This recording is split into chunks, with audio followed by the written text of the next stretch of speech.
Hello everyone, Tarun একাডেমিতে তোমাদের সবাইকে স্বাগতম জানাচ্ছি। আমি Muntasir Mahmud Tonmoy, Dhaka medical college, batch K76। তো আজকের লেকচারটা তোমাদের এমন একটা সাবজেক্ট নিয়ে যেটাকে মোস্ট অফ ইন্টারমিডিয়েট স্টুডেন্টস একটা ভীতির পর্যায়ে নিয়ে গেছে আজকাল। যেটা আজকাল না, এটা অনেক দিন ধরে আমরা যখন পড়েছি, আমাদের সিনিয়ররা যখন পড়েছে, তখন থেকে এটা একটা ভীতির সাবজেক্ট। কেন? কারণটা হচ্ছে তারা ভাবে যে এটাকে তো পুরোটা মুখস্থ করতে হয়, একদম গদবাঁধা মুখস্থ, পরীক্ষা খাতে হবে বা মানে মুখস্থ করে গিয়ে ছেড়ে দিয়ে আসতে হয়, পরীক্ষাটা প্রেজেন্ট করাও একটা বড় ধরনের কাজ। কিন্তু আমি বলবো যে না, পুরোটা মুখস্থের সাবজেক্ট না। আমরা যদি চাই তাহলে আমরা 80% জিনিস আমরা বুঝে পড়তে পারি, সুন্দরভাবে ইউটিলাইজ করতে পারি এবং পরীক্ষা খাতাও সেটাকে সুন্দরভাবে প্রেজেন্ট করে আসতে পারবো। তো সেই স্বার্থে তারুণ একাডেমি আজকে তোমাদের সাথে আমাদের ক্লাসটা আমরা আয়োজন করেছি। যে ক্লাসটা আজকে আমরা ছোট্ট বায়োলজি, ছোট্ট একটা সোজা টপিক, বাট বুঝে পড়বো। আমরা আজকে জিনিসটা ছোট্ট টপিক পড়বো, সেটা হচ্ছে আমাদের শ্বসন তন্ত্র, একটা টপিক। বোর্ডে লেখা দেখতে পাচ্ছ তোমরা, শ্বসনের শারীরবৃত্ত এবং নিঃশ্বাস প্রশ্বাস নিঃশ্বাস কার্যক্রম, মানে আমরা কিভাবে নিঃশ্বাস প্রশ্বাস নিচ্ছি, সেটাই হচ্ছে আজকের টপিক।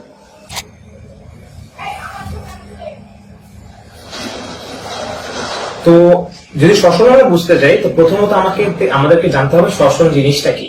শ্বসন জিনিসটা হচ্ছে, শ্বসন কিছু সোজা বাংলায় আমরা বলতে চাই তাহলে এটা দাঁড়ায় যে প্রক্রিয়ায় আমরা বাহির থেকে বাতাস নিচ্ছি, আবার ভিতর থেকে বাতাসটা ছেড়ে দিচ্ছি। বাতাস বলতে আমরা বাহির থেকে অক্সিজেন দিচ্ছি, আবার কোষের ভিতরে যে কার্বন ডাই অক্সাইড উৎপন্ন হচ্ছে সেটাকে আবার আমরা বের করে দিচ্ছি। এটাই হচ্ছে সোজা বাংলায় শ্বসন। কিন্তু শ্বসনকে আমরা যদি ভালো করে বুঝতে চাই তাহলে আমাদের দুইটা টার্ম করতে হবে। শ্বসনকে আমরা মেইনলি দুইটা ভাগে ভাগ করতে পারি, বহিঃশ্বসন অথবা এক্সটার্নাল রেসপিরেশন, একটা হচ্ছে অন্তঃশ্বসন বা ইন্টারনাল রেসপিরেশন। তাহলে চলো আমরা প্রথমে বহিঃশ্বসন জিনিসটা কি এটা শিখে আসি। বহিঃশ্বসন বললাম যেটা আমাদের ফুসফুসের মাধ্যমে যে আমাদের যে গ্যাসের ট্রান্সফারটা হচ্ছে, তার মানে আমরা বাহির থেকে অক্সিজেনটা নিচ্ছি, সেটা আমাদের ফুসফুসে যাচ্ছে এবং ওইখানে কার্বন ডাই অক্সাইডের একটা এক্সচেঞ্জ হচ্ছে, সেই কার্বন ডাই অক্সাইডকে আমরা ছেড়ে দিচ্ছি আবার বাতাসে। এটা হচ্ছে আমাদের বহিঃশ্বসন, এইটুকু মানে ফুসফুসের যে পার্টটুকু, ঠিক আছে। আরেকটা শ্বসন হচ্ছে যেটা আমাদের কোষে মানে হয়, কোষে ফাংশন হয়, সেই শ্বসনটার নাম আমরা দিয়েছি অন্তঃশ্বসন বা ইন্টারনাল রেসপিরেশন। তো অন্তঃশ্বসনটা কি? ধরো হচ্ছে আমরা যখন বায়ুর সাথে অক্সিজেনটা নিলাম, তখন হচ্ছে ফুসফুসে অ্যালভিওলাই গিয়ে জিনিসটা পৌঁছলো, মানে অক্সিজেনটা পৌঁছলো। অক্সিজেন পৌঁছানোর পরে রক্তে অক্সিজেন ব্যাপন প্রক্রিয়া প্রবেশ করবে এবং এই রক্তের মাধ্যমে অক্সিজেনটা চলে যাবে হচ্ছে কোষে। তো কোষে গিয়ে তার কাজটা কি? তা আমরা সবাই জানি যে খাদ্য গ্রহণ করার পর পরিপাক হয়, শ্বসন হয়, তারপর খাদ্য সারটা রক্তের মাধ্যমে কোষে গিয়ে যায়। এখন যে খাদ্য আমরা খাচ্ছি, এই খাদ্যটা খাওয়ার পারপাসটা কি? আমাদের শরীরে শক্তি দরকার, কিন্তু এখন খাদ্য সারটা এমনি এমনি শক্তিতে পরিণত হয়ে যাবে না। তার তো শক্তি রূপান্তর করার জন্য আমাদের কিছু একটা দিয়ে তাকে ভাঙতে হবে বা জারণ ঘটাতে হবে। এই জারণ ঘটাবে আমাদের অক্সিজেন। যখন আমাদের ফুসফুস প্রথমে বহিঃশ্বসন শেষ হলো, তার মানে প্রথমে হচ্ছে আমরা বাতাস থেকে অক্সিজেনটা নিলাম, অক্সিজেন নেওয়ার পরে সেটা ব্লাডে চলে আসলো। এই ব্লাডে চলে আসার পরে তার অন্তঃশ্বসনটা শুরু হবে। সে ব্লাড দিয়ে চলে আসবে কোষে, দেন সেখান থেকে চলে যাবে ব্লাড দিয়ে চলে আসবে কোষে এবং সেখানে কোষে অবস্থিত যে খাদ্য সার আছে সেটাকে জারণ ঘটায় সেখান থেকে শক্তি উৎপন্ন করবে এবং কার্বন ডাই অক্সাইড উৎপন্ন করবে। এখানে কার্বন ডাই অক্সাইড উৎপন্ন হচ্ছে। এই যে কোষের খাদ্যবস্তুর যে জারণ, এর কারণে যে কার্বন ডাই অক্সাইড উৎপন্ন হলো, এই কার্বন ডাই অক্সাইডটাই আবার রক্ত দিয়ে বা পরিবাহিত হয়ে চলে যাবে ফুসফুসে এবং ফুসফুস থেকে আমরা জিনিসটাকে বাতাসের মাধ্যমে বের করে দেবো। এই জিনিসটা মানে প্রথমত আমরা ফুসফুসে যে পার্টটুকু পড়লাম সেটুকু হচ্ছে বহিঃশ্বসন বা এক্সটার্নাল রেসপিরেশন। কিন্তু আবার যখন হচ্ছে এই অক্সিজেনটাই গিয়ে হচ্ছে কোষে খাদ্যবস্তুর জারণ ঘটিয়ে শক্তি এবং কার্বন ডাই অক্সাইড উৎপন্ন করলো, সেটুকুকে আমরা বলবো অন্তঃশ্বসন।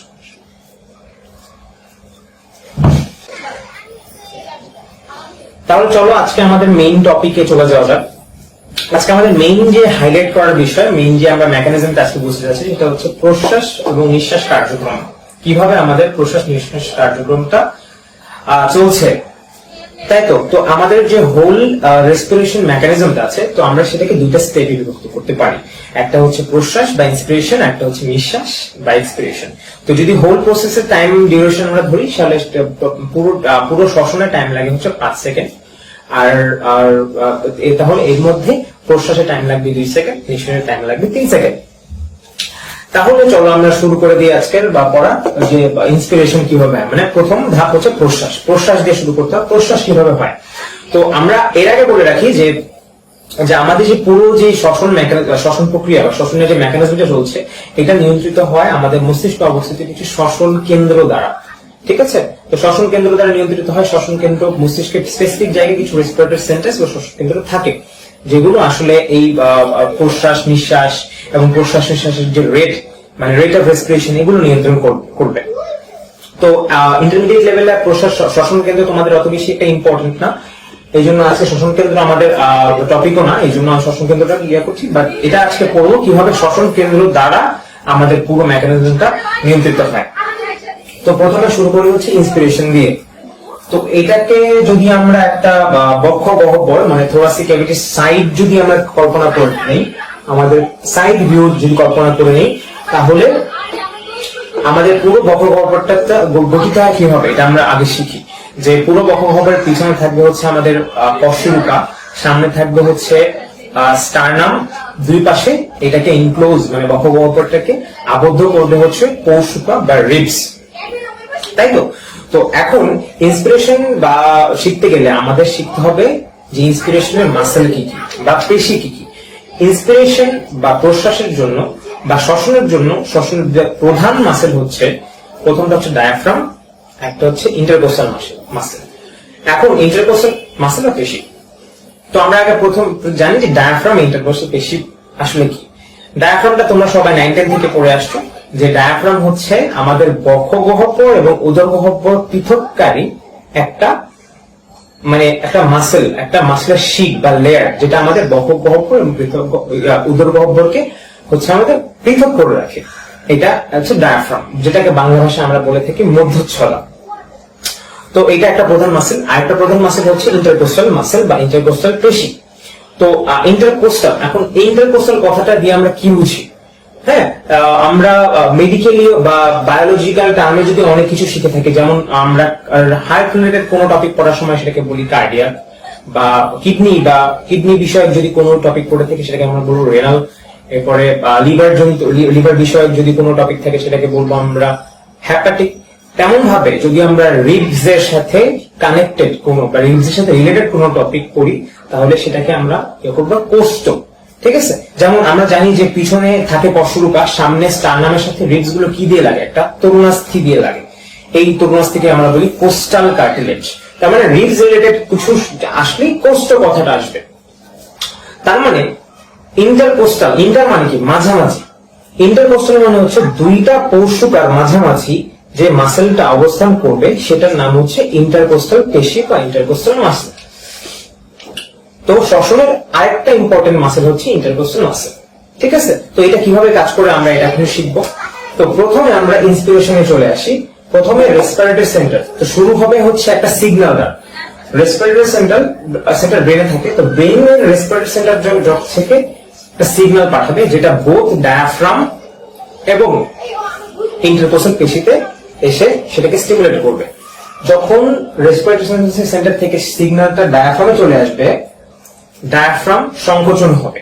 তো ডায়াফ্রাম সংকোচন হলে মেইনলি কি হয়, ডায়াফ্রামের মাঝখানে তোমরা যখন যদি পরবর্তীতে পড়ো বা হায়ার স্টাডিজে যাও, তাহলে দেখবা ডায়াফ্রামের গঠনের মাঝখানে একটা টেন্ডন থাকে, যেটার নাম হচ্ছে সেন্ট্রাল টেন্ডন বা কেন্দ্রীয় টেন্ডন। তো এই যখন ডায়াফ্রামটা সংকুচিত হয়, তখন এই কেন্দ্রীয় টেন্ডনটা নিম্ন দিকে চলে আসছে, মানে হচ্ছে ডাউনওয়ার্ড একটা মুভমেন্ট হয়। তো যখন ডায়াফ্রামটা নিচের দিকে সংকুচিত হবে, তার মানে ডায়াফ্রামটা নিচে চলে আসবে, একটু অপেক্ষা করতে নিচে চলে আসবে। তো এখন তোমরা কল্পনা করো ডায়াফ্রামটা যে নিচে চলে আসলো, তো এটা মনে করো একটা বক্ষ গহ্বর। ডায়াফ্রাম নিচে চলে আসার কারণে বক্ষ গহ্বরের আয়তন, বক্ষ গহ্বরের যে ডায়ামিটারটা, ভার্টিক্যাল ডায়ামিটারটা বেড়ে গেল। মানে উপর নিচের ডায়াফ্রামের যে সংকোচনের কারণে উপর নিচের যে ডায়ামিটারটা ছিল, মানে ভার্টিক্যালি বক্ষ গহ্বরের ডায়ামিটারটা বেড়ে গেল, তাই তো। এটা হচ্ছে ডায়াফ্রাম, মানে রেসপিরেটরি সেন্টার থেকে ফার্স্ট ডায়াফ্রামে সিগন্যাল আসলো, ডায়াফ্রাম কন্ট্রাক্ট বা সংকোচন হলো, সংকোচনের কারণে ডায়াফ্রামে কেন্দ্রীয় টেন্ডন বা সেন্টার টেন্ডনটা নিম্ন দিকে বা নিচের দিকে চলে আসলো। এই কারণে যে আমাদের বক্ষগহ্বরে ছিল সেটা ভার্টিক্যাল ডায়ামিটারটা বেড়ে যাবে। এখন চলে আসি ইন্টারকোস্টাল মাসেলের ক্ষেত্রে। যখন রেসপিরেটরি সেন্টার বা শ্বসন কেন্দ্রগুলো থেকে ইন্টারকোস্টাল মাসেলে যখন হচ্ছে, এটা আসলে দেখানো যাচ্ছে না, এটা তোমাদেরকে আমি হাত দিয়ে বোঝাচ্ছি। যখন ইন্টারকোস্টাল মাসেলে মানে দুইটা পরশুকার মাঝামাঝি যে মাসেল গুলোতে যখন স্টিমুলেট করবে তখন এগুলা সংকোচন হবে। তো এই ইন্টারকোস্টাল পেশি যখন সংকোচন হবে তখন করবে কি, আমাদের রিবস গুলো আসলে কিভাবে থাকে, এরকম করে থাকে, মানে একটু অবলিকলি, একটু নিচে, একটু নিম্নমুখী হয়ে থাকে। যখন আমাদের ইন্টারকোস্টাল মাসেল গুলো সংকোচন হবে তখন রিবসটা হালকা করে এরকম হবে, লাইক যখন আমরা শ্বাসটা নিচ্ছি তখন আমাদের বুকটা উঁচু হচ্ছে না, তার মানে রিবসটা সামান্য রকমের এরকম হয়ে গেল, উঁচু হয়ে গেল, মানে রিবসের যে বডিটা আছে বা শ্যাফট আছে, মানে কৌশকার যে শ্যাফট, এটা একটু উত্তোলিত হবে। তাহলে কি হবে, যখন তুমি চিন্তা করো, যখন তুমি শ্বাস নিচ্ছ তাহলে মানে উত্তোলিত হচ্ছে রিবসটা, তার মানে তোমার যে ট্রান্সভার্স, মানে তোমার বক্ষগহ্বরের যে ট্রান্সভার্স ব্যাসটা থাকে, ট্রান্সভার্সের ডায়ামিটার থাকে এবং সামনে পিছনে যে ডায়ামিটারটা থাকে, মানে ট্রান্সভার্স এবং সামনে পিছনে, মানে অগ্র পশ্চাৎ। যদি আমরা বইয়ের ভাষায় আজমল স্যারের বইতে এভাবে লেখা আছে, যখন ডায়াফ্রাম সংকুচিত হয় এবং ডায়াফ্রাম নিচের দিকে চলে আসে তখন অনুদৈর্ঘ্য মানে ভার্টিক্যাল ডায়ামিটার বৃদ্ধি পায়। আর যখন ইন্টারকোস্টাল পেশি সংকুচিত হয় তখন পৌশুকাগুলো উত্তোলিত হয় এবং অগ্র পশ্চাৎ এবং অনুপ্রস্থ দৈর্ঘ্য বৃদ্ধি পায়, মানে ব্যাস বৃদ্ধি পায়। এটাকে আমরা বলতে পারি হচ্ছে অগ্র পশ্চাৎ, এবং এটাকে ইয়াতে আমাদের মেডিকেলে বসে anterior posterior and transverse diameter, এটা বেড়ে যাবে। ঠিক আছে, তো চিন্তা করো, ফার্স্টলি আমরা পড়লাম যে শ্বসন কেন্দ্র থেকে ডায়াফ্রাম এবং ইন্টারকোস্টাল মাসেল দুইটাই স্টিমুলেটেড হয়ে দুইটা সংকুচিত হবে। ডায়াফ্রাম সংকুচিত হলে সেটা নিচের দিকে সঞ্চালিত হবে এবং বক্ষগহ্বরের যে উপর নিচের যে অনুদৈর্ঘ্য যে ইয়াটা আছে, মানে ডায়ামিটারটা আছে, ভার্টিক্যাল ডায়ামিটারটা বৃদ্ধি পাবে। আর যদি ইন্টারকোস্টাল পেশি সংকুচিত হয় তাহলে অগ্র পশ্চাৎ এবং অনুপ্রস্থ ডায়ামিটারটা বৃদ্ধি পাবে। ঠিক আছে, তো হোল কি হল, হোল ব্যাপারটা চিন্তা করলে বোঝা যায় যে ভার্টিক্যাল, ট্রান্সভার্স, অ্যান্টেরিয়র পোস্টেরিয়র তিনটা বৃদ্ধি পেল, তখন আমাদের বক্ষগহ্বরের আয়তন বৃদ্ধি পাবে। ঠিক আছে, বক্ষগহ্বরের আয়তন বৃদ্ধি পাবে। এখন চলে আসো ইয়াতে, যে আমরা জানি হচ্ছে যে আয়তনের সাথে চাপের সম্পর্ক, ফিজিক্সেতে আয়তনের সাথে চাপের সম্পর্ক কিন্তু ব্যাস্তানুপাতিক, মানে আয়তন বাড়লে চাপ কমবে, আয়তন কমবে চাপ বাড়বে। তো এই যে চারপাশে যে ডায়ামিটার গুলো বৃদ্ধি পাচ্ছে, এই ডায়ামিটার বৃদ্ধি পাওয়ার কারণে বক্ষগহ্বরের আয়তনটা বেড়ে গেল, তাই তো? যখন বক্ষগহ্বরের আয়তন বেড়ে যাবে তখন বক্ষগহ্বরের চাপটা কমে যাবে। এই প্রেসার ডিক্রিজ বা প্রেসার যদি কমে যায় তখন লাংসটা এক্সপান্ড হবে, আমাদের যে লাংসটা, তখন সেই লাংসটা এক্সপান্ড হবে। এখন এই পর্যন্ত আমরা পড়লাম যে লাংসটা এক্সপান্ড হলো। এখন আসলে লাংস এক্সপান্ড হওয়ার পর কি হবে, আমাদের যে মানে ফুসফুস তখন প্রসারিত হলো। ফুসফুস প্রসারিত হওয়ার ফলে আমরা জানি ফুসফুসের একক হচ্ছে অ্যালভিওলাই, মানে ফুসফুসের একদম ছোট একক যেটা, সেটা হচ্ছে অ্যালভিওলাই। তো অ্যালভিওলার ভিতরে যখন ফুসফুসটা প্রসারিত হবে তখন অ্যালভিওলার ভিতরে অবশ্যই যে প্রেসারটা ছিল সেটাও কমে যাবে, তাই না? সেটাও কমে যাবে। অ্যালভিওলার ভিতরে যে প্রেসার থাকে সেটাকে বলি অ্যালভিওলার প্রেসার। ঠিক আছে, সেই অ্যালভিওলার প্রেসার মানে সেই অ্যালভিওলার ভিতরে যে বায়ুচাপটা থাকবে সেটাও কমে যাবে। তো এখন কি হলো, আমাদের বাহিরে, আমাদের শরীরের বাহিরে অ্যাটমসফিয়ারের তুলনায় আমাদের অ্যাটমসফিয়ারিক যে প্রেসারটা আছে, মানে বায়ুচাপ, মানে আমাদের বায়ুমণ্ডলের বায়ুচাপ যেটা সেটার তুলনায় আমাদের অ্যালভিওলার বায়ুচাপ কম হয়ে গেল না, তো একটা ঘাটতি চলে আসলো। তো এই ঘাটতি পূরণ করার জন্য আমরা জানি যে উচ্চচাপ থেকে নিম্নচাপ এলাকায় অলওয়েজ বায়ু প্রবাহিত হয়। তো বাহির বাতাস মানে আমাদের বায়ুমণ্ডলে বেশি চাপ আর অ্যালভিওলারের ভিতরে কম চাপ, তো অবভিয়াসলি আমরা আমাদের বাহির থেকে বাতাসটা ফুসফুসে প্রবেশ করবে। তো এটাই হচ্ছে মেইনলি আমাদের ইন্সপিরেশনের মেকানিজম। যে ফার্স্টলি আমরা আবার প্রথম থেকে রিপিট করি, যে প্রথমে রেসপিরেটরি সেন্টার থেকে সিগন্যাল আসবে ডায়াফ্রাম এবং ইন্টারকোস্টাল মাসেল, দেন ডায়াফ্রাম সংকুচিত হলে সেটা নিচের দিকে চলে আসবে, নিচের দিকে চলে আসলে আমাদের বক্ষগহ্বরের যে উপর নিচের যে ব্যাসটা, উপর নিচে যে ডায়ামিটারটা সেটা বৃদ্ধি পাবে, আবার যখন ইন্টারকোস্টাল মাসেলের ক্ষেত্রে চলে আসবো তখন আমাদের অনুদৈর্ঘ্য মানে ট্রান্সভার্স সরি অনুপ্রস্থ, আমি আসলে এগুলো বাংলায় বোঝানো আসলে একটু টাফ এখন আমাদের জন্য। অনুপ্রস্থ বা ট্রান্সভার্স এবং সামনে পিছনের ব্যাসটা বৃদ্ধি পাবে। তো হোল যদি আমরা চিন্তা করি তাহলে পুরোটা মিলে আমাদের পুরো বক্ষ গহ্বরের আয়তনটা বৃদ্ধি পেল। তা আয়তনের সাথে চাপের সম্পর্ক ব্যস্তানুপাতিক। তো আয়তন যখন বৃদ্ধি পেল তখন বক্ষ গহ্বরের চাপ কমে যাবে, প্রেশারটা কমে যাবে। প্রেশার কমে গেলে লাংসটা এক্সপান্ড করবে। লাংস এক্সপান্ড করলে কি হবে, লাংসের ভিতরে যে অ্যালভিওলাই গুলো ছিল সেগুলোর প্রেশারও কমে যাবে, মানে অ্যালভিওলার প্রেশার অ্যালভিওলারের ভিতরে যে বায়ুচাপ এটাও কমে যাবে। তো এখন অ্যালভিওলার ভিতরে বায়ুচাপ কম আর বাতাসে আমাদের মানে অ্যাটমসফিয়ারিক চাপটা বেশি, তো চাপের ঘাটতি হচ্ছে। তো উচ্চচাপ এলাকা থেকে নিম্নচাপ এলাকায় বাতাস প্রবেশ করবে, তার মানে বায়ুমণ্ডল বা অ্যাটমসফিয়ার থেকে ফুসফুসে বাতাসটা প্রবেশ করবে। এটাই হচ্ছে পুরো ইন্সপিরেশন প্রসেস। ঠিক আছে, এখন চলে আসুন হচ্ছে এক্সপিরেশন বা নিঃশ্বাস প্রক্রিয়া। আমার বাতাসটা কিভাবে ছাড়ছি এটা আসলে বিষয়টা কিছু করার নাই। এক্সপিরেশন হচ্ছে পুরোটাই একটা কি বলবো, এটা হচ্ছে শিথিল হওয়া প্রসেস। ঠিক আছে, মানে ইন্সপিরেশনে যেই যে চেঞ্জ গুলো আসছিল সেই চেঞ্জ গুলো আবার নর্মাল হয়ে যাবে। ঠিক আছে, এই জন্য আমরা মেইনলি এক্সপিরেশনটাকে একটা নিষ্ক্রিয় প্রক্রিয়া বলি। কেন? কারণ ইন্সপিরেশনের সময় আমরা মানে প্রশ্বাসের সময় আমরা দেখছি ডায়াফ্রাম সংকুচিত হয়ে গিয়েছে এবং ডায়াফ্রাম সংকুচিত নিচে নেমে আসছে, আবার ইন্টারকোস্টাল বেশি সংকুচিত হয়ে পশুটাকে উত্তোলিত করে দিয়েছে, এইগুলো আমরা দেখেছি।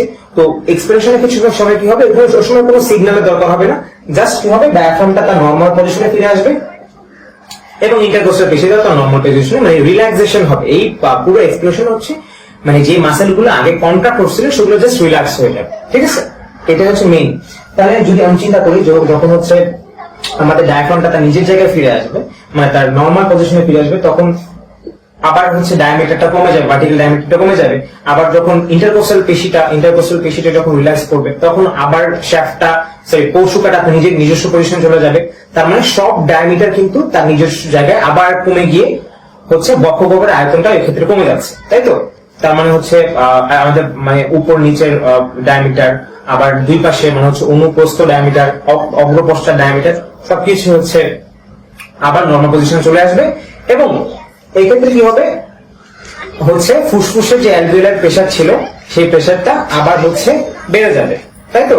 বেড়ে গিয়ে হচ্ছে বায়ুমণ্ডলে বায়ুচাপের যে বায়ুচাপ এটা থেকে বেড়ে যাবে। ঠিক আছে, যদি আমরা ধরি যে হচ্ছে 0 মিলিমিটার মার্কারি আর ইয়া হয়ে যাবে +1 মিলিমিটার মার্কারি, মানে অ্যালভিওলার প্রেসারটা। ঠিক আছে, তার মানে বায়ুচাপটা বেড়ে যাবে। তাহলে এখন কি হবে, উচ্চচাপ এলাকা থেকে নিম্নচাপ, তার মানে এখন অ্যালভিওলার গুলোর ভিতরে হচ্ছে প্রেসারটা বেশি বায়ু চাপের তুলনায়, তাই তো? তাহলে এখন ফুসফুস থেকে বাতাসটা বাহিরে বের হয়েছে। ঠিক আছে, তো এখন আসো আমরা একটা কোশ্চেন করি, সেটা হচ্ছে যে কখনো কখনো ইন্টারমিডিয়েটে এই প্রশ্নটা খুব আসতে দেখা যায় খ নাম্বারের, বিশেষ করে অনুধাবনের ক্ষেত্রে, যে প্রশ্বাস হচ্ছে একটি সক্রিয় প্রক্রিয়া, মানে ইন্সপিরেশন হচ্ছে একটা অ্যাক্টিভ প্রসেস, কিন্তু নিঃশ্বাস একটা নিষ্ক্রিয় প্রক্রিয়া, মানে এক্সপিরেশন একটা ইনঅ্যাক্টিভ প্রসেস। কেন আমরা এটাকে কেন বলি? বিকজ আমরা মাত্রই পড়ালাম যেটা হচ্ছে ইন্সপিরেশনে আমরা দেখছি যে মাসেলের উপরে একটা সিগন্যাল যাচ্ছে, সেই মাসেলটা কন্ট্রাক্ট করতেছে, মানে একটা কাজ হচ্ছে, এখানে কন্ট্রাকশনটা হচ্ছে। ঠিক আছে, কিন্তু লাংসটাও এক্সপান্ড করতেছে, তার একটা কাজ হচ্ছে। এই জন্য আমরা ইন্সপিরেশনটাকে একটা সক্রিয় প্রক্রিয়া বা অ্যাক্টিভ প্রসেস বলতে পারি।